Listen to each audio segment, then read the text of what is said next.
Hi,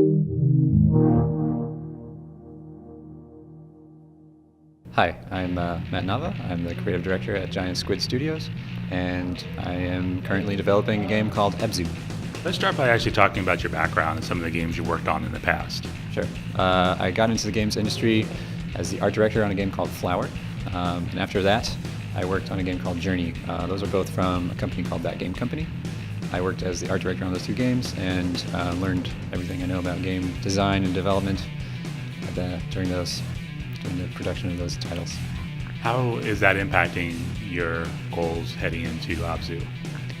I think that working at That Game Company really opened my eyes to the fact that games can be more meaningful for players than what I originally had thought, and I really wanted to take that further with Giant Squid and really see how far we can push games to create meaningful experiences for players. So talk a little about the experience players will have when they literally dive into this game. I think that Abzu has the power to be one of the most free-form swimming games. We really want to just immerse the player in this environment that's full of fish and life, and really let them kind of swim freely through that environment. So we designed very kind of unique controls that allow the player to tumble any position in the water, and we designed some very unique tools to bring the ocean to life with many, many fish. So exciting. So talk about how you've designed this game, because you have levels, but then everything else in them is kind of dynamically and randomly generated. We have a lot of cool systems to procedurally fill the world with kelp and fish. However, we are designing a narrative experience through the story of the game that the player progresses through to create an emotional kind of arc to the diver's descent through the water.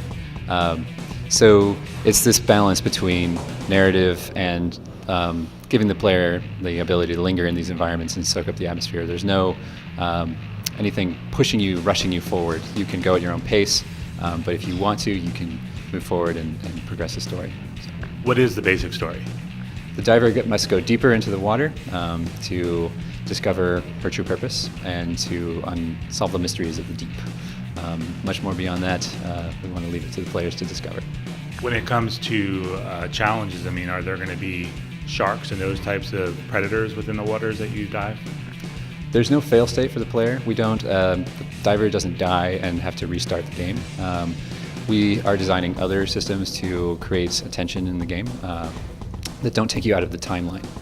There are going to be predators in the water and sharks and things like that, but we want to represent them in a more kind of accurate light.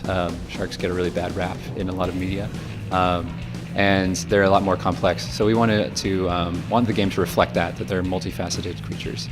That's kind of, as we represent the ecosystem, that's something that we take into account. Outside of the actual exploration, what other type of gameplay elements are integrated into this? So the diver goes deeper, explores, and develops a connection with the sea life itself. We don't have any sort of harpoon guns or anything like that where you have to kill the sea life. We want to create a connection with the creatures through the gameplay that's more meaningful and respectful.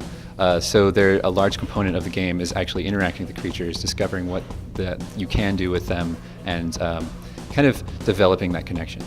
Do you personally have any kind of diving experience? Why did you choose to go this route? I am a certified scuba diver, and so is our lead engineer, Brian Balamut.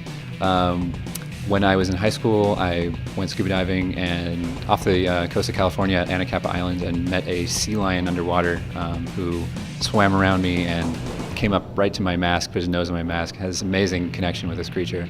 I think that kind of stayed in the back of my mind all these years, and I think that the ocean is just a beautiful, fantastic environment that allows for so much freedom in design for games, because there's so little we know about it, but it's so full of life.